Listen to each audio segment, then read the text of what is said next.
আসসালামু আলাইকুম রহমতুল্লাহি ওয়া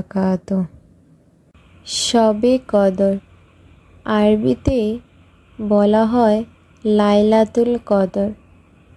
শবে কদর হলো রমজান মাসের এক বিশেষ রাত, যা হাজার মাসের চেয়েও উত্তম।